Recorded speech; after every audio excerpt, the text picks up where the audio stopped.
नमस्कार, मैं हूं संदीप चौधरी। आज सबसे बड़ा सवाल में मैं बात करने वाला हूं अपनी मिडिल क्लास की। इस कोरोना काल में, इस संकट काल में, संक्रमण काल में मैंने मजदूरों की लगातार बात उठाई है, मैंने किसानों की बात की है, अर्थव्यवस्था की बात की है, लेकिन आज जरूरत आन पड़ी है कि हम अपनी भी बात करें, मिडिल क्लास की भी बात करें। और यह बात मैं क्यों कर रहा हूं? पहले भी एहसास था, लेकिन अब यह पुख्ता होता जा रहा है कि हम जो मिडिल क्लास के लोग हैं, हम अभिशप्त हैं, हम बलि का बकरा हैं, जिसे झटके के साथ नहीं, हलाल के जरिए हलाल हमें किया जाता है। हमसे पैसे की लगातार उगाही होती है, हमसे ही सारी उम्मीदें बांध कर रखी जाती हैं सरकार की तरफ से कि सबसे शरीफ, सबसे निरीह, सबसे मासूम क्लास कोई है, ये मिडिल क्लास है, इसके साथ कुछ भी कर लो, ये बिल्कुल बड़ी आसानी से सर झुकाते हुए हर हुक्म, हर फरमान, हर निर्देश, हर कानून का पालन करती है। हम देश की रीढ़ की हड्डी हैं, लेकिन हमारी तमाम बातों पर अनदेखी होती है। और ये मैं क्यों कह रहा हूं? मजदूरों का मैंने मुद्दा उठाया, उनकी दिहाड़ी चली गई, उनका रोजगार चला गया, उनको घर जाने के लिए इंतजामात तक नहीं किए सरकार ने, और सुप्रीम कोर्ट को भी 2 महीने लग गए यह कहने में कि अब 15 दिन में इनके घर जाने का इंतजाम करो। इसे देर आयत दुरुस्त आयत भी नहीं कह सकती। अब तो उन्हें वापस बुलाने की बात हो रही है, उनके घर भेजने के फरमान जारी किए गए। लेकिन बात तो हुई मजदूरों की। किसानों को दावा किया जाता है कि न्यूनतम समर्थन मूल्य जो है वो लागत से 50% ऊपर दिया जा रहा है, 50 से 83%। हकीकत नहीं है, पर उनका मुद्दा उठा, उनकी सुनवाई तो होती है। अब किसान अपनी फसल, अपनी पैदावार देश के किसी भी हिस्से में बांट सकता है। लेकिन इस संकट काल में, इस संक्रमण काल में मिडिल क्लास की, आपकी, मेरे जैसे लोगों की नौकरियों पर तलवार लटकी हुई है। तनख्वाहें काटी जा रही हैं, लोगों को नौकरियों से निकाला जा रहा है। और यहां पर एक मैं महीन फर्क, और इसे अन्यथा ना लीजिएगा, एक महीन फर्क करना चाहूंगा। मजदूर वो हर रोज कुआं खोदता है, पानी निकालता है, वो दिहाड़ी मजदूर होते हैं। दिहाड़ी चली गई, दिहाड़ी फिर से आ जाती है। लेकिन जो पक्की नौकरी में होता है ना, आपकी तरह, मेरी तरह, एक बार नौकरी चली जाए, वापस नौकरी लगने में लाले पड़ जाते हैं, लाले, पैर घिसाने पड़ जाते हैं। और नौकरी मिलती भी है तो बड़े एहसान के साथ दी जाती है, और तनख्वाह पहले जो आप कमा रहे थे उससे कहीं कम दी जाती है। और यह हो रहा है, यह हकीकत है। लेकिन सुप्रीम कोर्ट भी, आज का बड़ा फैसला क्या है? सुप्रीम कोर्ट कहता है कि भाई कंपनियों पर सख्त कार्रवाई मत करो। पहले सरकार ने कहा था कंपनियां तनख्वाहें ना काटें। अब सुप्रीम कोर्ट कह रहा है कि नहीं नहीं, कंपनियों पर सख्त कार्रवाई ना करो, यह कंपनी और कर्मचारियों के बीच का मसला है, इन्हें आपस में सुलझा लेने दो। तो अगर मैं इसे यह मानूं कि ये तो ग्रीन सिग्नल मिल गया कंपनियों को कि तनख्वाह काट सकते हैं, कोई कानूनी कार्रवाई नहीं होगी, पर हम मिडिल क्लास हैं, हम चुप रहेंगे, हम खामोश रहेंगे बड़ी शालीनता से। हम शालीन भी हैं ना, हम वेल मैनर्ड हैं। हम बड़ी शालीनता से, डिसिप्लिन्ड तरीके से हर बात मानते रहेंगे। कोरोना में अस्पतालों में जो लूट मची हुई है, आज एक व्हाट्सएप मैसेज वायरल हो रखा है, और इसमें मैं आपको बताता हूं, हम सरकारी अस्पताल में तो जाने को तैयार नहीं होते, गलत तो मैं कह नहीं रहा। प्राइवेट अस्पतालों में charges for routine ward, general ward में अगर आप भर्ती होते हैं, 25,090 रुपए दिन का। Charges for routine ward twin sharing, मतलब आप वार्ड में गए, 2 ही आदमी जहां पर हों, तो 27,190 रुपए। Charges for routine ward plus isolation, यानी कि प्राइवेट रूम में गए, 30,490 रुपए। ये बाकी और कुछ नहीं, ये तो चार्जेस हैं। Charges for ICU without ventilator 53,050 रुपए। Charges for ICU with ventilator 72,550 रुपए। हम उफ नहीं करेंगे, जिंदगी भर की मेहनत की कमाई हम दे देंगे, जान बचानी है, उफ नहीं करेंगे। और सबसे बड़ा खेल कहां हो रहा है, जिससे मैं कार्यक्रम की शुरुआत करने वाला हूं? तेल का खेल हो रहा है। पिछले 6 दिन से लगातार तेल की कीमतों में इजाफा हो रहा है, लेकिन किसी भी चैनल में, किसी भी अखबार के पहले पन्ने पर यह हेडलाइन नहीं बनती है। मानो यह न्यू नॉर्मल है। 7 जून को 60 पैसे प्रति लीटर, 8 जून को 54 पैसे, 9 जून को 54 पैसे, 10 जून को 40 पैसे, 11 जून को 60 पैसे, 12 जून को 57 पैसे। 6 दिन में 3 रुपए 31 पैसे पेट्रोल के दाम बढ़ गए और 6 दिन में डीजल के दाम 3 रुपए 42 पैसे बढ़ गए। तेल की कीमतों में आग लगी हुई है, लेकिन हम खामोश हैं। सारे चैनल्स, मैं भी एक चैनल का हिस्सा हूं। कुछ साल पहले चैनलों पर लाल पीली पट्टियों के साथ ब्रेकिंग न्यूज चलती थी, तेल की कीमतें फिर बढ़ गई। और ये बढ़ क्यों रही हैं? तेल के दाम तो कोई ऐसे आसमान को छू नहीं रहे हैं। $40 पर बैरल पर है, ये तो 10-12 पर भी चले गए थे, तो दाम तो कम होना चाहिए। उसमें एक्साइज का खेल है। उस खेल को भी मैं आगे आपको समझाने वाला हूं जब मेहमानों का परिचय कराऊंगा। पर आज का सबसे बड़ा सवाल क्या है? सवाल ये, कोरोना काल में भी मिडिल क्लास की कोई सुनवाई नहीं। हमारी कोई सुनेगा नहीं क्या? मिडिल क्लास के अभिशप्त हैं तो सहन कीजिए। और पेट्रोल डीजल की कमाई से ही चलेगा सरकार का चक्का।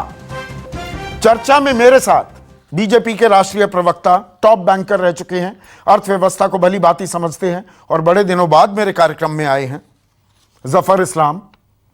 कांग्रेस के राष्ट्रीय प्रवक्ता, ये भी अर्थव्यवस्था के अच्छे जानकार हैं, प्रोफेसर गौरव वल्लभ। जेडीयू के मुख्य प्रवक्ता राजीव रंजन, जीएसटी कहता हूं मैं उन्हें प्यार से। घनश्याम तिवारी, राष्ट्रीय प्रवक्ता समाजवादी पार्टी के। जाने माने अर्थशास्त्री विजय सरदाना और जाने माने अर्थशास्त्री और चार्टर्ड अकाउंटेंट शरद कोहली मेरे साथ हैं। तो जफर इस्लाम, ये मैंने बता दिया, 7 जून से 12 जून तक 3 रुपए 31 पैसे आपने पेट्रोल की कीमत बढ़ा दी, 3 रुपए 42 पैसे डीजल की कीमत बढ़ा दी। हम ही मिले हैं, हमारी जेब में ही लगातार डाका चलेगा, कोई राहत नहीं। देखिए संदीप जी, अगर आपका सवाल पूरा हो गया तो मैं जवाब देता हूँ।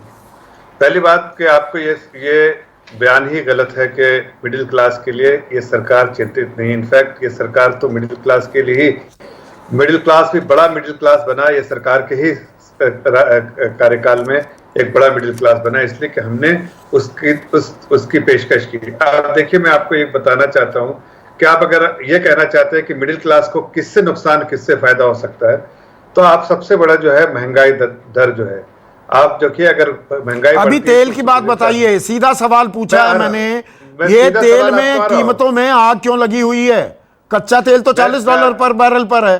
अरे मैं आ रहा हूं ना, आपका सवाल बहुत लंबा, तो जवाब भी कोई सवाल लंबा नहीं था, एक लाइन का सवाल पूछा है।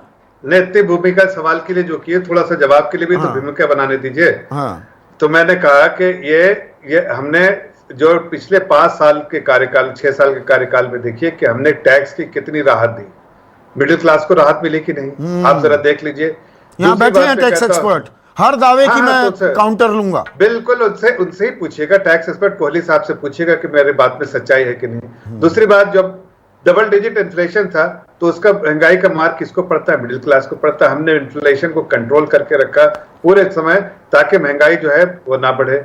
तीसरी बात है कि हमने जितने भी स्कीम्स चलाए हैं वो भी कई बार, हम नहीं कह रहे कि अपर मिडिल क्लास को, लेकिन लोअर मिडिल क्लास को उसका फायदा हुआ है, जितने भी वेलफेयर स्कीम सरकार की रही है। चौथी बात मैं कहना चाहता हूं, जो आप पेट्रोल के और डीजल के दाम के बारे में कह रहे हैं, तो ये बात मैं मानता हूं कि पेट्रोल और डीजल जो है वो एक सोर्स है सरकार के लिए, और उस सोर्स का सही इस्तेमाल सरकार करती है। अगर आप देखिए, अगर 1 लाख करोड़ जो है वो, आप देखिए आज जो है इंफ्रास्ट्रक्चर, अगर ये आपको शायद नहीं मालूम होगा जो एक नंबर बता रहे हैं, आप देखिए, मैं उसका टर्म से जिस टर्म से याद के बोला जाता है उसको 1 मिनट बोल रहे हैं, बट उसका प्राइमरीली फोकस जो है इंफ्रास्ट्रक्चर इन्वेस्टमेंट के लिए है। लेकिन उसमें आज जो है सरकार ने अपने इकोनॉमिक पैकेज जो ऐलान किया, उसमें 1 पैसा उसका जिक्र नहीं किया। ये अलग से 1 लाख करोड़ से ज्यादा है, ये पैसा वहां जाता है और वो पूरा इंफ्रास्ट्रक्चर जो रूरल इंफ्रास्ट्रक्चर में, अब मैं समझा दूं आपको, मैंने लगातार बोलने दिया। कि आपको शायद मालूम ना हो, मुझे पूरा मालूम है, पूरी मालूमात करके बैठता हूं मैं कार्यक्रम में, बिना मालूमात के 1 लाख करोड़ से ज्यादा वो है, वरना टॉपिक में डिस्कस ही नहीं करता हूं। हर 1 रुपया कीमत बढ़ती है ना पेट्रोल की जफर इस्लाम, तो सरकार के खजाने में जाता है 13,000 से 14,000 करोड़ रुपए सालाना। और अब मैं ये खेल समझाता हूं जो आप बता रहे हैं ना मुझे, अभी 2 महीने पहले कोरोना काल के ठीक बीचों बीच आपने एक्साइज ड्यूटी पेट्रोल पर बढ़ा दी 10 रुपए। यह पता कितना टैक्स दे रहे हैं हम? 10 रुपए बढ़ा दी। 9 बार एक्साइज ड्यूटी इससे पहले बढ़ा चुके थे, 10 रुपए अब बढ़ा दिए। 8 रुपए जहां एक्साइज ड्यूटी 2014 में पेट्रोल पर लगती थी उसे 22 रुपए 98 पैसे पे ले आए, 9 बार बढ़ाकर, यानी कि 15 रुपए बढ़ाया, फिर अभी 10 रुपए बढ़ा दिया, यानी कि 25 रुपए। 1 मिनट सुनिए, आम आदमी को भी ये गणित समझ में आ जाए। 19 रुपए में पेट्रोल आपको मिलता है, 19 भी नहीं है, दरअसल 18 रुपए 45 पैसे है, और उस पर आप टैक्स ले लेते हैं 49 रुपए, 270%। 270%। गलत कह रहा हूं? चैलेंज कर रहा हूं, अगर बताओ गलत कह रहा हूं तो। नहीं मैं आंकड़े, ये तो पब्लिक डोमेन में है, जो भी आप बताएंगे वो पब्लिक डोमेन में। कोई इस पे आपसे कोई कॉन्टेस्ट तो कर नहीं रहा हूँ। इस आंकड़े देश की जनता को मालूम है, जो आप बता रहे हैं। नहीं मालूम है देश की जनता को, तो दाम क्यों नहीं घट रहे? एक मिनट साथ में आप ये भी तो बता देते तो अगर अच्छा लगता है। इसलिए मैंने कहा कि आप उस 1 लाख करोड़, अभी उसमें और भी बढ़ गया होगा। मैं मार्च का फिगर, 25 मार्च के या 30 मार्च का फिगर बता रहा हूँ, 1 लाख करोड़ से ज्यादा था उसमें, जिसका इकोनॉमिक पैकेज से कोई लेना देना नहीं। वो अलग से सेपरेट ईयरमार्क फंड है, जो कि इंफ्रास्ट्रक्चर में, जब इंफ्रास्ट्रक्चर में खर्च होता है तो उससे नौकरियां बनती है, उससे देश के लोगों को नौकरियां मिलती हैं। गांव-गांव में जब रूरल इंफ्रास्ट्रक्चर डेवलपमेंट होता है उसको फायदा होता है। हाँ, तो जो आप कह रहे हैं 8 रुपए, उसमें 10 रुपए जो अभी बढ़ाए, पहले का नहीं, जो 10 रुपए अभी बढ़ाए उसमें से 8 रुपए रोड और इंफ्रास्ट्रक्चर, सड़क और आधारभूत ढांचे में लगाया जा रहा है, वो मिडिल क्लास के लिए। अच्छा, समझ गया मैं। हाँ नहीं, और दूसरी बात ये बताना चाहता हूं कि देखिए ये बात सही है कि सरकार के पास जो है, आप पिछले 3 महीने से खर्चा तो बढ़ रहा है, ये बात भी हकीकत है ना कि आपके पॉकेट में आप जब बात करते हैं मिडिल क्लास की या किसी भी इंसान की कि उनका तनख्वाह कट रही है, तो सरकार की भी तो तनख्वाह कट रही है भाई, उसके बारे में चिंता कोई और तो हम ही मिले हैं ना, तो हम बलि का बकरा हैं। अब मैं 1 मिनट एक बात और समझाता हूं Zafar Islam, correct me if I am wrong, अगर मैं सही समझ नहीं पाया हूं। देखिए हुआ क्या, एक्साइज ड्यूटी तो आपने पहले बढ़ा दी थी, 8 रुपए से 22 रुपए 98 पैसे कर दी थी, ठीक है, पर उससे भी काम नहीं चला, आपने 10 रुपए और बढ़ा दी। पर ये दाम अभी क्यों बढ़ रहे हैं? दाम इसलिए बढ़ रहे हैं, आप एक्साइज ड्यूटी तो बढ़ाए जा रहे थे, पर तेल की कीमतें क्योंकि गिर रही थी, तो ऑयल मार्केटिंग जो कंपनीज हैं, ये तेल कंपनियां हैं, इनको तब भी फायदा हो रहा था, जो ये 10, 12, 15 डॉलर पर बैरल पर चला गया। अब वो 40 डॉलर पर बैरल पर आया तो कंपनियां कहने लगी सारा माल तो सरकार ले जाती है एक्साइज ड्यूटी में, राज्य ले जाते हैं वैट में, हम आम आदमी से पैसा तो कमा नहीं पा रहे हैं, इसलिए वो दाम बढ़ा रहे हैं। और वो ये कह रहे हैं अभी तो और बढ़ाएंगे। आप अपना माल नहीं जाने को देने को तैयार, कंपनियां अपना प्रॉफिट छोड़ने को तैयार नहीं, तो बकरा खड़ा है मिडिल क्लास। हलाल मत करो इसे, इसको झटका मत दो, हलाल करते रहो, यही है ना। सही पर्सपेक्टिव में एक लाइन बोलता हूं कि देखिए ये इस पर थोड़ा असर जरूर पड़ता है आम नागरिक पे, लेकिन वो एक लिमिटेड नंबर ऑफ आम नागरिक पे असर पड़ता है, लेकिन इसके जो फायदे हैं वो पूरे देश को फायदा होता है। लेकिन पूरे देश को फायदा होता है ना। एक मिनट, जब पिछली सरकारों में तेल के दाम बढ़ते थे तो अब देश के मौजूदा प्रधानमंत्री नरेंद्र मोदी उस वक्त मुख्यमंत्री थे, क्या कहते थे, जरा हम ये भी सुनवा दें।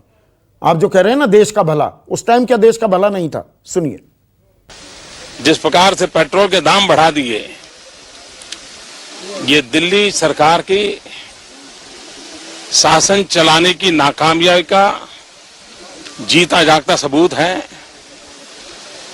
देश की जनता के अंदर भारी आक्रोश है और इसके कारण और भी चीजों पर बहुत बड़ा बोझ होने वाला है, सरकार पर भी बहुत बड़ा बोझ होने वाला है। मैं आशा करूंगा कि प्रधानमंत्री जी देश की स्थिति को गंभीरता से लें और पेट्रोल के दाम बढ़ाए हैं उसको वापस करें। तो जफर इस्लाम, सरकार की ये नाकामी थी और प्रधानमंत्री से उस वक्त मुख्यमंत्री नरेंद्र मोदी उम्मीद करते हैं कि लोगों में आक्रोश है, अब उनकी बात सुनी जाए। तो आज सुनेंगे लोगों की बात? नहीं, आपने सुना ना, अब प्रधानमंत्री जो आज प्रधानमंत्री जब वो मुख्यमंत्री थे उन्होंने क्या कहा कि देश की स्थिति को सही से समझें। आज देश की स्थिति जो है, आपको मालूम है कि कोई रेवेन्यू नहीं है, आपको मालूम है कि हमने टैक्स के भी जो बेनिफिट जो है कॉर्पोरेट को दिया है ताकि ज्यादा से ज्यादा एम्प्लॉयमेंट जनरेशन हो, तो और भी लोगों की सैलरी बढ़ाएं, इसलिए कि बहुत नहीं, सैलरी बढ़ाने पर मैं आता हूं। अभी तो तेल की कीमतों पर रहते हैं, मैं सैलरी बढ़ाने और नौकरियां कितनी महफूज हैं उन पर भी आऊंगा। एक सेकंड बस खाली आपको कह रहा हूं कि जब आप बातें उठाते हैं तो आपको पूरे मुकम्मल तौर से उठाना चाहिए। मैं आपको स्टैटिस्टिक्स देता हूं, अगर आप पे हिम्मत है तो आप वो उठाइए बात। मैं कहता हूं कि देखिए 2004 से 2015 साल के बीच में जो अगर आप प्राइवेट सेक्टर कंपनियों की सैलरी जो है वो 2.54% पर सैलरी पर मैं आ रहा हूं। आप क्यों पेट्रोल से क्यों भागना चाह रहे हैं? अभी प्रधानमंत्री की बयान चलवा दिया मैंने। पेट्रोल को पहले मुकम्मल कर लेना, मैं आता हूं नौकरियों पर, मैं पीछा नहीं छोड़ूंगा किसी का भी यहां पर गौरव वल्लभ, ये पेट्रोल के दाम, मैं गलत फिगर्स दे रहा हूं, 270% टैक्स, 18 रुपए का पेट्रोल, 49 रुपए का टैक्स लगा दोगे। और मैं एक और बात कह दूंगा तो बहुत से लोग मुझे ट्रोल करने लगेंगे और मुझे राष्ट्रद्रोही कहेंगे, पर मैं ये जानकारी दर्शकों को दे दूं, इसी महीने जून में, क्योंकि अंतर्राष्ट्रीय बाजार में तेल की कीमतें टूटी थी, तो पाकिस्तान ने भी 7 रुपए पेट्रोल अपना कम कर दिया था। यहां पर 1 रुपया कम नहीं, लगातार बढ़ाया जा रहा है पेट्रोल के दाम। संदीप जी, मैं तो आप ही की एक बात से अपना वक्तव्य चालू करूंगा। आप कई बार इसको यूज करते हो, आप ही के प्रोग्राम में मैंने सुना है कि मीठा मीठा गप गप, कड़वा कड़वा थू थू। आज हुआ क्या संदीप जी, जब अंतर्राष्ट्रीय बाजार में तेल की कीमतें अप्रत्याशित रूप से गिरी, ब्रेंट क्रूड की कीमतें लगभग 15 से 18 डॉलर प्रति बैरल पे आ गई। उसका फायदा नहीं दिया, उसकी जगह क्या किया, प्राइस को जो मेंटेन करते हुए एक्साइज ड्यूटी बढ़ा दी गई, और वो भी 10 रुपए बढ़ाई, 10 रुपए, हाँ। 10 रुपए और 13 रुपए प्रति लीटर। और ज्यों ही वो 18-20 डॉलर प्रति बैरल से थोड़ा सा बढ़ता है और उसका जो भार है वो हम जैसे मिडिल क्लास नहीं, क्योंकि यहाँ पर खेल ये है, देखिए गौरव, दर्शकों को ये समझाने की जरूरत है, सरकार ने तो खेल कर दिया, 10 रुपए बढ़ा दी एक्साइज ड्यूटी पेट्रोल पर, 13 रुपए डीजल पर, कंपनियों के खाते में भी पैसे आ रहे थे, तो ऑयल मार्केटिंग कंपनीज को दिक्कत नहीं थी, तेल कंपनियों को, पर दाम थोड़े से भी बढ़ने लगे, उनके मार्जिन स्क्वीज हो गए, उनका नफा कम होने लगा, तो अब कह रहे हैं भैया हम तो बढ़ाएंगे और बढ़ा रहे हैं, पर सरकार कुछ नहीं कहेगी, कहेगी मार्केट के हवाले है, ये मार्केट का हवाला दिया जाएगा, एक्साइज मार्केट के हवाले है क्या?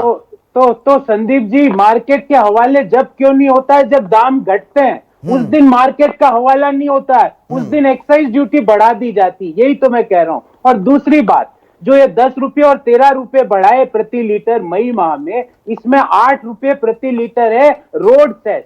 और सितंबर 2019 में प्रधानमंत्री कार्यालय क्या कहते हैं, आपको मैं पढ़ के सुनाता हूं। PMO told NHAI that government can't sustain large investment. प्रधानमंत्री कार्यालय national highway authority of India को कह रहा है कि हम इतने बड़े लार्ज इन्वेस्टमेंट्स को रोड बनाने के सस्टेन नहीं कर सकते। अरे पैसा जाता है तो जाता कहाँ है? और ये 1.5 लाख करोड़ से 1,60,000 करोड़ का अमाउंट सरकार के खाते में आना था, ये 10 रुपए पेट्रोल और 13 रुपए डीजल में एक्साइज हाइक के चलते। जी, मैं वही कह रहा हूं, ये पैसा जाता है तो जाता कहाँ है? और आपने मिडिल क्लास की बात कही, पे चेक प्रोटेक्शन प्रोग्राम पूरी दुनिया में चल रहा है। मिडिल क्लास बार बार कह रही है कि भाई हमारी नौकरी जा रही है, अनएम्प्लॉयमेंट रेट 27.11% पर है, पे चेक प्रोटेक्शन प्रोग्राम लागू करो। रोज आप कोविड के फिगर कंपेयर करते हो ना दूसरे देशों से, तो उन पे चेक प्रोटेक्शन प्रोग्राम को क्यों नहीं लागू करते? नहीं, यहां तो सुप्रीम कोर्ट कह रहा है कि नहीं, कंपनियों पर सख्त कार्रवाई ना हो, मतलब तनख्वाह काट रहे हैं तो काटने दो, ये कंपनी और कर्मचारियों के बीच का मसला है। मैं आपको, आपने प्रोग्राम की शुरुआत बहुत सही करी। ये पिस्ता इस गट्टी में जो दो गट्टियां चल रही है ना, उसमें पिस्ता ये मिडिल क्लास ही है। और बातें आप इनसे करवा लो, बड़ी बड़ी बातें करवा लो कि हम इसको कम कर देंगे। अरे अंतरराष्ट्रीय बाजार में WTI तो नेगेटिव हो गया था और ब्रेंट क्रूड जो हम आयात करते हैं वो $15 तक पहुंच चुका था प्रति बैरल, पर फायदा नहीं देंगे। फायदा आप हमें बढ़ेगा नहीं तो मिलेगा। आपकी जेब राजीव से- रंजन, एक जेब से मिनट। तो निकाल राजीव लेंगे। रंजन, मुझे ये बताइए, मैंने बयान सुनवाया प्रधानमंत्री मोदी का जब वो विपक्ष में थे, जब गुजरात के मुख्यमंत्री थे, कैसे तेल की कीमतों पर चिंतित हो जाते थे। और 2014 में मुझे अच्छी तरह से ध्यान है, तब तो सपना ये दिखाया गया था 35 रुपए प्रति लीटर भी हम बेचेंगे पेट्रोल को। ये 74 के आंकड़े, 70 के ऊपर से आंकड़े को कुछ ज्यादा प्यार हो गया है क्या सरकार को? तेल $130 पर बैरल हो तो वही 73-74 रुपए, वो 100 आ जाए तब भी 73-74 रुपए, $7 पर बैरल आ जाए तो भी 73-74 रुपए, $40 पर बैरल आ जाए तो भी 73-74 रुपए, $20 पर बैरल आ जाए तो भी 73-74 रुपए। ये आपको समझ में आता है राजीव रंजन? देखिए, सबसे पहले तो डीरेगुलेट करने का पेट्रोलियम प्रोडक्ट्स को इसीलिए फैसला लिया गया था कि अंतर्राष्ट्रीय बाजार में कच्चे तेल की कीमत के हिसाब से जो बाकी जो उनके खर्चे हैं उनको जोड़ करके प्राइसिंग का अधिकार पूरी तरह से डीरेगुलेट कर दिया जाए। और मुझे लगता है कहीं ना कहीं नीतिगत तौर पर जो उस फैसले का लाभ होना चाहिए था वो पिछले दिनों नहीं हुआ है। लेकिन अभी जो एक असामान्य परिस्थिति है जिसमें जीएसटी कलेक्शंस 45% के आसपास पूरे देश में राज्यों में हुए हैं और कहीं ना कहीं हर सेक्टर्स ने निराश किया है, परफॉर्मेंस बहुत अच्छा नहीं है कोर सेक्टर्स का। तो एक यही एक क्षेत्र है जहां आप राशि की उगाही कर सकते हैं। और एक सामान्य परिस्थिति में जब कोरोना से निपटने के लिए देश को एक बहुत बड़ी राशि का व्यय करना पड़ रहा है तो देश को एक कठिनाई से उबरने के लिए कुछ परेशानियां मोल लेने के लिए खुद को तैयार परेशानियां, ये परेशानियां अब याद आने लगती हैं। विपक्ष में आप सरकार की नाकामी बताते हैं, अब यहां पर परेशानी का हवाला दिया जाता है। राजीव रंजन, नहीं, मैंने दोनों एक मिनट मेरी बात सुनिए, मैं पूरी बात करता हूं, मैं हर सवाल पूछता हूं। राजीव रंजन, पूरी बात आप जानते हैं मुझे, तो मैं आपको केवल स्मरण ये करा दूं। हाँ, मैंने कहा कि नीतिगत तौर पर इसको डीरेगुलेट करने का निर्णय इसीलिए लिया गया था कि बाजार कच्चे अंतर्राष्ट्रीय बाजार में उसका मूल्य अगर गिरे कच्चे तेल का तो हिंदुस्तान में उपभोक्ताओं को उसका लाभ मिले। ये डीरेगुलेशन है, ये तमाशा हो रहा है। $140 पर बैरल हो तेल तो 74 रुपए, $40 पर बैरल हो तो भी 74 रुपए। कौन सी डीरेगुलेशन पढ़ाई जा रही है यहाँ पर? उसके लिए केंद्र सरकार ने कई बातें कही, आधारभूत संरचना में उस राशि का बड़े पैमाने पर खर्च हुआ है, लेकिन नीतिगत तौर पर 33 रुपए एक्साइज में ले रहे हैं। डीरेगुलेशन का खेल मत समझाइए। 33 रुपए बाकायदा एक्साइज ड्यूटी में लिया जा रहा है, 16 रुपए वैट में लिया जा रहा है, उसे नहीं छोड़ती ना सरकार। अलग है, मैंने पूरे परिदृश्य को एक दूसरे तरीके से आपके सामने रखा है। ठीक है, जिस समय ये कोरोना काल नहीं था, हमारी सहमति नहीं थी, तब कौन सा रेट कम हो गए, फैसले थे, लेकिन तब कौन सा रेट कम हो गए? तब भी ये कहा जाता था हमें पैसा चाहिए क्योंकि आधारभूत ढांचे में लगाना है, और 8 तिमाहियों से लगातार हमारी विकास दर गिर रही है, 8 तिमाहियों से गिर रही है, यानी कि 2 साल से। तो ऐसे में सवाल मैं ये अगर पूछूं जीएसटी आपसे, प्रधानमंत्री तो कहते थे मैं नसीब वाला हूं, 2015 में कहा ना जब तेल की कीमतें गिरने लगी, जब $120-130 से वो $60-70 पर आ गई कि मैं तो किस्मत वाला हूं।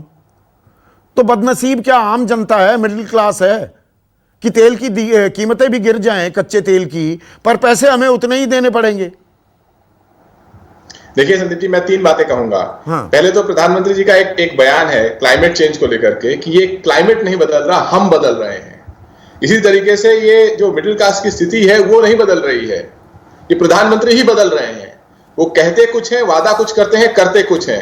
आज ही के अखबार में एक हेडलाइन है, revisions in fuel retail price come as a relief for oil marketing companies. तो ये सरकार की मंशा स्पष्ट है कि कोई भी अवसर मिले उसमें गरीब को नुकसान हो, मध्यम वर्ग को नुकसान हो, लेकिन सरकार को मुनाफा होना चाहिए। उसकी चहेती कंपनीज को मुनाफा होना चाहिए। इस सरकार ने पिछले 2 महीने में एक बार भी मिडिल क्लास के जॉब लॉसेस के बारे में एक भी ठोस बात कही हो? एक भी ठोस बात यही बताया हो कि हम क्या अनुमान लगा रहे हैं कितने जॉब लॉसेस होंगे। उसके बाद आज मामला अदालत में है कि जो इन्होंने कहा था कि मिडिल क्लास को ये रियायत देंगे कि जो उनके ईएमआईज हैं उसके ऊपर रियायत देंगे, उसका मामला अदालत में है। उसके लिए बैंक्स उनसे एक और हेडलाइन है जो कहती है कि किस तरीके से बैंक्स उस रियायत के लिए पैसा वसूल रहे हैं मिडिल क्लास से। आप अखबार उठा लीजिए, अगर आप मध्यम वर्ग के व्यक्ति हैं, हिंदी अंग्रेजी का अखबार आपके घर में आता है, आप पढ़ते हैं, आपको एक ऐसी हेडलाइन आपको नहीं मिलेगी जो आपकी आशा को बढ़ाए कि आपकी नौकरी लगेगी या आप बच्चों को अच्छी शिक्षा दे पाएंगे, या स्वास्थ्य की व्यवस्था में जो आपने शुरू में दिखाया कि आप अस्पताल में जाएंगे तो आपको एक ठीक ठाक दर पर इलाज मिलेगा या सरकार उसके लिए कुछ करेगी। और हेडलाइंस कैसी मिलेंगी कि तेल के दाम घट गए, सरकार ने टैक्स बढ़ा दिया। हेडलाइन ये मिलेगी कि सुप्रीम कोर्ट में मामला चल रहा है कि क्या बैंकों को ये जो रियायती दर सरकार ने कही थी ये बैंक पास करेंगे कि नहीं करेंगे। तो जो सरकार अपनी सारी जिम्मेदारियां देश के गरीब के प्रति छोड़ चुकी है, देश के मध्यम वर्ग के प्रति छोड़ चुकी है, उससे पूछना चाहिए कि उसकी जिम्मेदारियां किसके प्रति है। बिल्कुल। और अब मैं थोड़ी व्यापक कर देता हूं चर्चा। एक मिनट, जीएसटी अमीर वर्ग है उन्हीं के प्रति है। हाँ, अब मैं व्यापक कर देता हूं चर्चा, क्योंकि 2 अर्थशास्त्री मेरे साथ हैं। विजय सरदाना, जो मैंने ओपनिंग कमेंट्स दिए, मैं गलत कह रहा हूं क्या? आधी हकीकत आधा फसाना बयां कर रहा हूं क्या मैं यहां पर? मिडिल क्लास के लिए मेरे सवाल के, मैं तो तेल का सवाल अभी पूछ रहा था जफर इस्लाम से, अब मैं हर सवाल पूछूंगा, अब इसको व्यापक कर रहा हूं दायरे को। उन्होंने 3-4 चीजें गिनवा दी। मिडिल क्लास क्या अभिशप्त क्लास है? सरकार की प्राथमिकता में या सरकार के संज्ञान में हम लोग हैं कि नहीं हैं? देखिए संदीप जी, जहां तक मिडिल क्लास की बात है, आप भारत की राजनीति में इनसिग्निफिकेंट हैं, तो इसलिए आप बहुत ज्यादा सरकारों से उम्मीद करें मत। भारत की राजनीति में मिडिल क्लास का रोल सिर्फ 4% है। ना आप सरकारों के लिए, पॉलिटिकल पार्टीज के लिए, ना तो आप मनी बैंक हैं, ना आप वोट बैंक हैं। तो आप हैं कौन जो आप अपना हक मांग रहे हैं? पहली बात तो मेरा ये है। बहुत सही कहा, बहुत सही कहा आपने, बहुत अच्छा करारा थप्पड़ मारा है सब मिडिल क्लास वालों पर कि आप हो कौन, औकात क्या है आपकी। ये असलियत है मिडिल क्लास की। जारी रखिए। देखिए, आप सिर्फ ड्राइंग रूम में बैठ के बात कर सकते हैं, सड़क पे आप नहीं उतर सकते। जैसे लोअर क्लास उतर सकता है, जैसे किसान उतर सकता है। सरकार को पता है कि अगर लोअर क्लास को मनरेगा नहीं दिया, घर नहीं पहुंचाया, दंगे अगर सड़क पे हो गए, देश संभालना मुश्किल होगा। तो सरकार का पूरा अटेंशन लोअर क्लास पे है। अपर क्लास को इसलिए प्लीज करना है क्योंकि आपके किसी भी पॉलिटिकल पार्टी का कोई फैक्ट्री तो चलता नहीं है। चुनाव की राजनीति के लिए पैसा चाहिए, तो जो आपको पैसा देगा आप उसका भी ध्यान रखेंगे। और रही बात मिडिल क्लास की, आप हिंदुस्तान की आबादी का सिर्फ 4% है, सिर्फ 4 करोड़ है। Let me put that way. 4 crore अगर वोट नहीं भी देंगे, चाहे विपक्ष को या सत्ता को, तो क्या या परिवर्तन कर लोगे आप? और वैसे भी मिडिल क्लास होता कौन है? जो सिर्फ ड्राइंग रूम में बैठ के बड़ी बड़ी बातें करता है, ना वो जमीन पे उतर सकता है, ना उसके कोई सपने हैं। उसको सिर्फ ड्राइंग रूम में टीवी के आगे बैठ के कमेंट करना है, इसके आगे मिडिल क्लास कुछ नहीं होता है। तो मिडिल क्लास को अपनी जिम्मेवारी और जो ये आर्थिक इंजन जो है, इंजन में जो ईंधन डलता है वो तो हमारे पैसे से डलता है ना, टैक्स तो हम पे करते हैं। मैं वही आ रहा हूं, मैं वही आ रहा हूं। मिडिल क्लास क्या होता है? मिडिल क्लास होता है नौकरी पेशा। नौकरी पेशा में हर चीज बैंक के थ्रू मिलती है। आपकी सैलरी आप मैनिपुलेट कर नहीं सकते। बिल्कुल, बैलेंस शीट मेरा तो टैक्स कट के आता है, आप अपनी बाकी तो तय करेंगे ना कि टैक्स कितना देना है। तो लेना ही है। तो और आप शरद क्या कोहली जैसे लोग होते हैं मदद करने के लिए। रही बात बाकी फ्यूल कॉस्ट की, वही मैं कह रहा हूं। अब मेरे को अगला आपका जो सवाल था पेट्रोल प्राइसेस के, मैं उस पर भी आपके एक लाइन में जवाब दे देता हूं। आज हिंदुस्तान में जितना आप पेट्रोल पंप से खरीदते हैं, उसका 70% से ज्यादा आप टैक्स में दे रहे हैं। और ये रेट दुनिया में आज सबसे ज्यादा है। जितने दुनिया के सबसे अमीर देश हैं, जहां पे पर कैपिटा इनकम आपसे 10 से 100 गुना ज्यादा है, वो भी आपसे पेट्रोल पे कम दाम टैक्स दे रहे हैं। तो भारत सरकार की नीति यह है कि भैया हमारे पास बिजनेसमैन तो टैक्स देगा नहीं, कहेगा मेरा लॉस हो रहा है। गरीब आदमी से हम ले नहीं सकते क्योंकि वोट बैंक चला जाएगा। अब जिससे मिलता है प्यार से उससे लेते जाओ।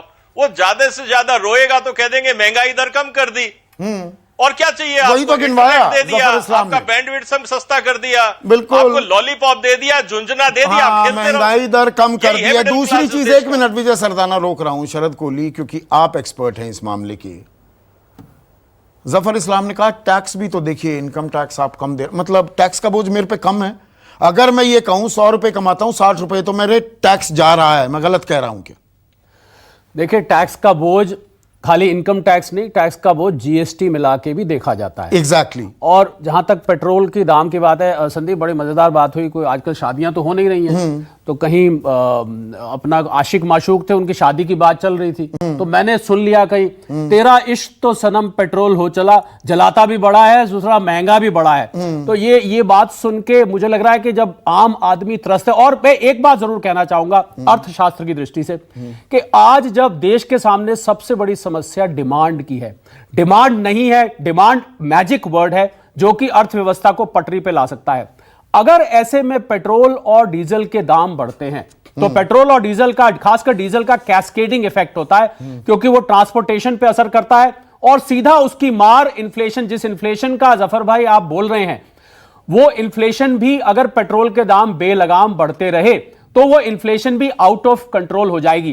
तो मुझे लग रहा है जब ऐसे में जब डिमांड बढ़ाने की जरूरत है, तो डिमांड कब बढ़ेगी? बड़ा सीधा सीधा इकोनॉमिक्स है, आप तो खुद फाइनेंस से आते हैं।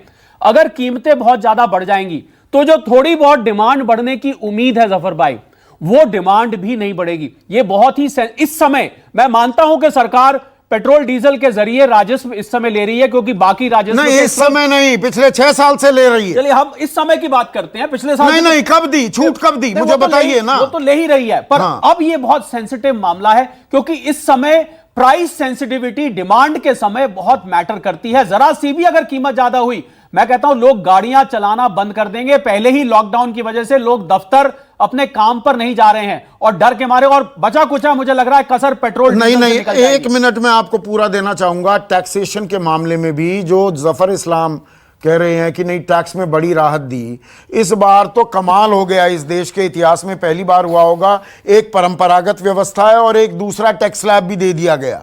और घूम फिर कर आपने, क्योंकि आप समझते हैं, मैं तो समझता नहीं हूं, आप जैसे जानकारों से जब मैंने जानकारी हासिल की तो पता लगा ढाक के वही 3 पात, घूम फिर कर खेल वही है, पुरानी चीज पर रहो, वही टैक्स दिया जा रहा है। वो जो नया टैक्स का स्ट्रक्चर था, उसमें आपको सेविंग्स जो आप कर रहे हैं उसका बेनिफिट नहीं दिया जाता। हाँ, तो सेविंग्स ना होना भी अर्थव्यवस्था के लिए कोई बहुत मतलब अच्छा मैं सिस्टम नहीं ईपीएफ है। में पैसे ना डालूं बिल्कुल, आपको और कोई reduction इंश्योरेंस नहीं ना मिलेगी। लूं, फलाना ना करूं, दिखड़ा ना करूं। बिल्कुल। और मैं संदीप एक बार फिर यह बात बोलता हूं, इस समय डिमांड अगर आपने इफेक्ट करी पेट्रोल प्राइसेस, फ्यूल प्राइसेस की वजह से, तो डिमांड का जो बहुत मुश्किल से पटरी पे आएगी। मैं सबसे बड़ा चैलेंज सरकार के सामने है ये कि डिमांड को वापस लाना।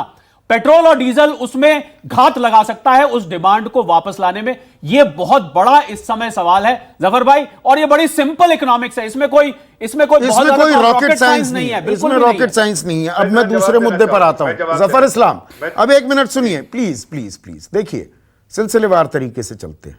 अब नौकरियों की बात करते हैं। आप तो कॉर्पोरेट वर्ल्ड से जुड़े रहे हैं, टॉप मोस्ट बैंकर रहे हैं देश के। मैं गलत कह रहा हूं अगर मैं ये कहूं, आज की तारीख में कॉर्पोरेट वर्ल्ड में हर आदमी के सर पर, हर नौकरी पेशा व्यक्ति के सर पर तलवार लटकी हुई है। तनख्वाहें कट रही हैं 20 से 30 से 40 से 50% तक। आपको ये नहीं मालूम कल दफ्तर आ रहे हैं तो पिंक स्लिप आपके हाथ में दे दी जाएगी या नहीं दे दी जाएगी। सरकार इस पर खामोश क्यों है? देखिए संदीप जी, मैं 2-3 बातों का जवाब दूंगा जो इस पूरे चर्चा में बात आई। अब नौकरियों पर जवाब दीजिए, कंफ्यूजन हो जाती है। नहीं, मैं पॉइंटेड सवाल नौकरियों का पूछ रहा हूं।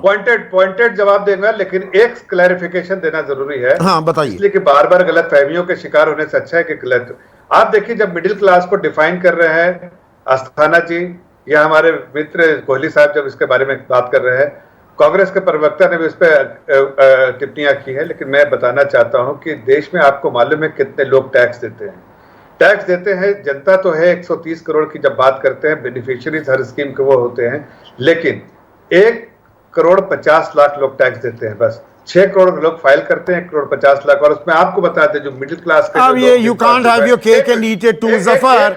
अब ये आंकड़ेबाजी मेरे साथ मत करिए, कभी तो ताल ठोकते हैं। हमने टैक्स बेस कितना ब्रॉडन कर दिया, अब 6.5 करोड़ लोग टैक्स रिटर्न भरते हैं। आप कहते हैं नहीं, दरअसल 1.5 करोड़ ही देते हैं टैक्स। सुन लीजिए, दोनों चीज नहीं हो सकती। अरे एक मिनट तो सुन लीजिए, मैं ये कह रहा हूं कि जो मिडिल क्लास को आप डिफाइन कर रहे हैं उसकी सैलरी, मैं मानता हूं कि आपके हिसाब से या लोगों के हिसाब से जो मार्केट का डेफिनेशन है कि 25 लाख तक की सैलरी जो है उसको मानते हैं मिडिल क्लास के लोग। जो ये कहां से लेकर आए आप ये आंकड़ा? नहीं, एक जनरल, किसने बता दिया आपको 25 लाख? मैं आप बताइए कितना लाख, आप बताइए, उसके आप बताइए ना।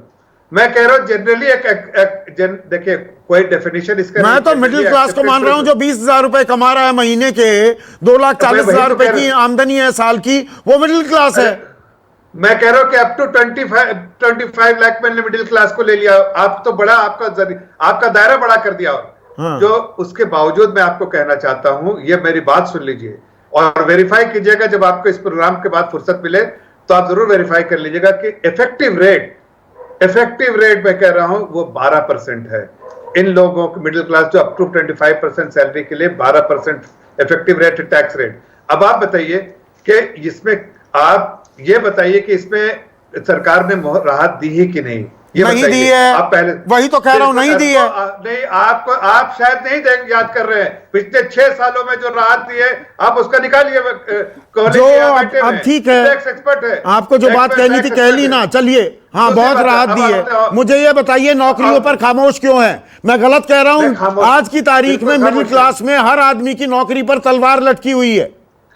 मैं तो ये कह रहा हूं संदीप जी कि बिल्कुल आपकी बात सच्चाई है। ऐसे हालात में जबकि महामारी है देश में, लॉकडाउन में, लोग जो प्राइवेट कॉर्पोरेट जो है वो अपने हिसाब से, उनसे अपील की गई, प्रधानमंत्री ने स्वयं अपील की, और इसलिए जो राहत के पैकेज जो है इंडस्ट्री को दिए गए हैं। मैं आपको 2 बात कहना चाहता हूं। एक तो कि राहत के पैकेज जो जिस तरह से जो इकोनॉमिक पैकेज आया 20 लाख करोड़ का, उसमें से आप देखिए जिस तरह के लिक्विडिटी फराहम की गई ताकि ये नौकरियां नहीं जाएं, और लोन ले लो, जॉब रिटर्न, लोन ले लो। नौकरी बचाने के लिए इसमें से 1 रुपया भी है? बताइए ना मुझे।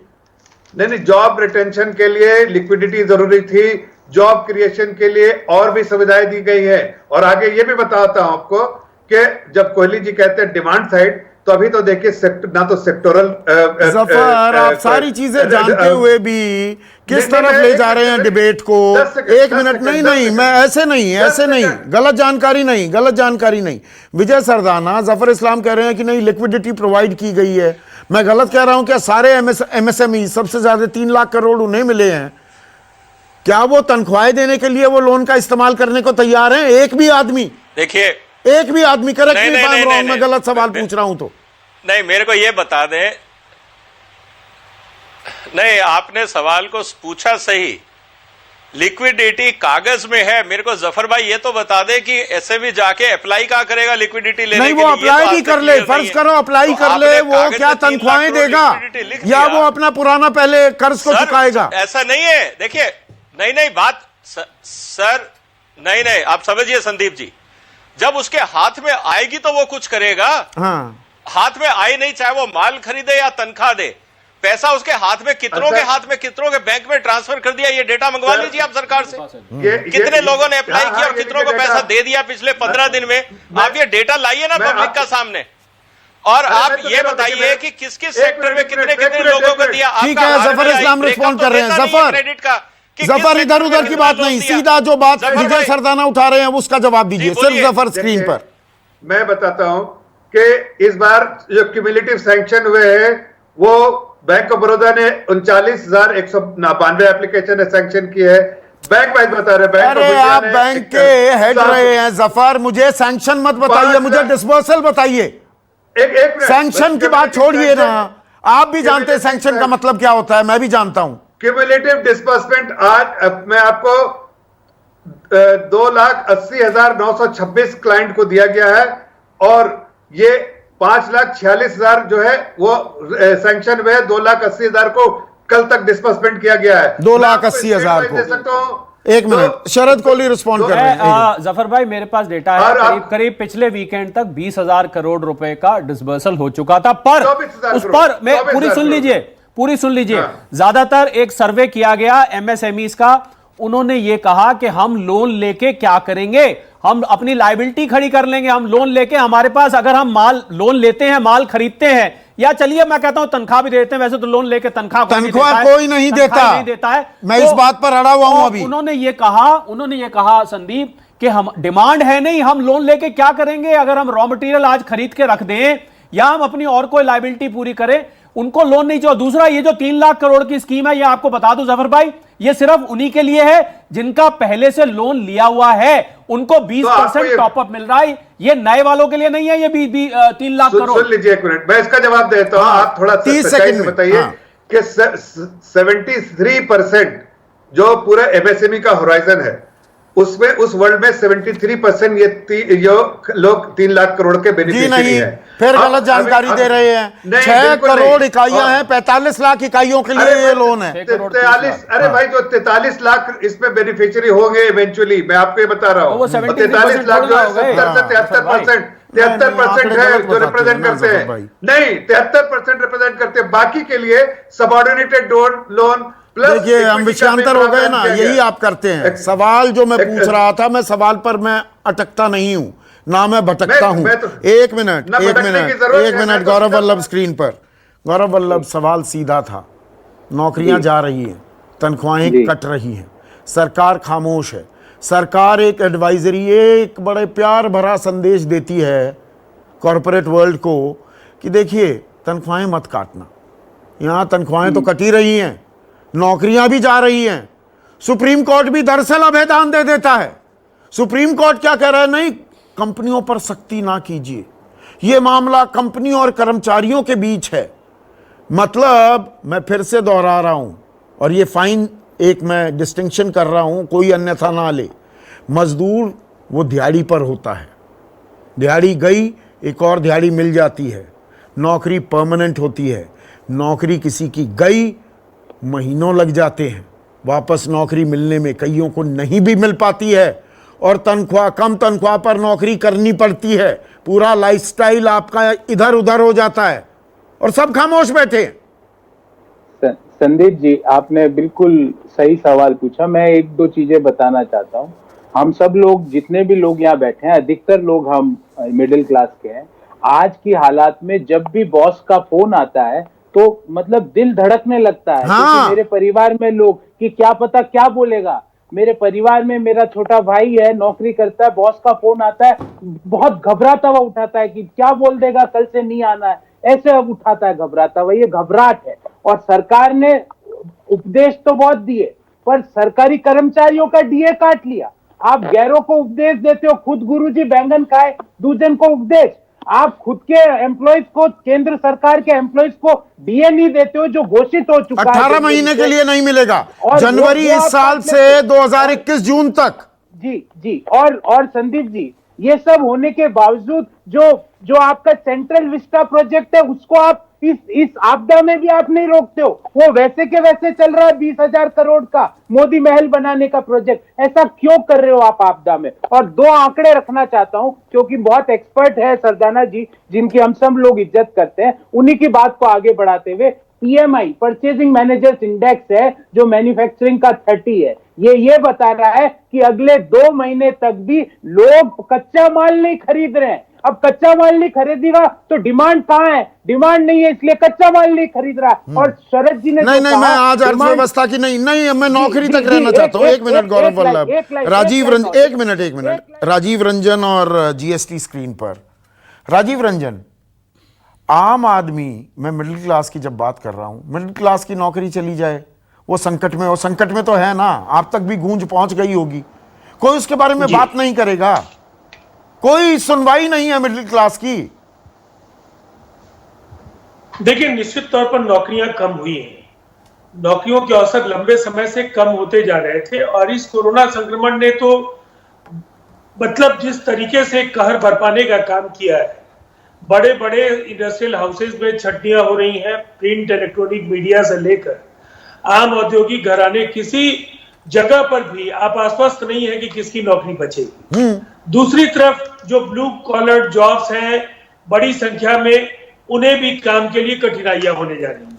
और कठिनाइयां शुरू हो गई है उनकी।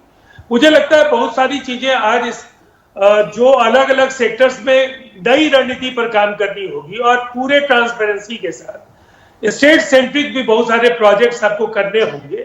राज्यों की अपनी जो स्थितियां है उसके अनुरूप कई अवसर वो सृजित कर सकते हैं और इसीलिए अलग अलग राज्यों की स्थितियों का आकलन करके अगर उन्हें रोजगार के सृजन की जिम्मेवारी दी जाए तो मुझे लगता है ये एक रास्ता बेहतर हो सकता है। और साथ साथ औद्योगिक घराने और बड़े प्रतिष्ठानों को ये कहना होगा कि लाभ भले ही उनका कुछ कम हो जाए लेकिन छटनियों को लेकर के एक स्पष्ट दिशा निर्देश केंद्र सरकार को सुप्रीम कोर्ट आवेदन दे रहा है। राजीव रंजन, सुप्रीम कोर्ट ने आवेदन नहीं दे दिया क्या?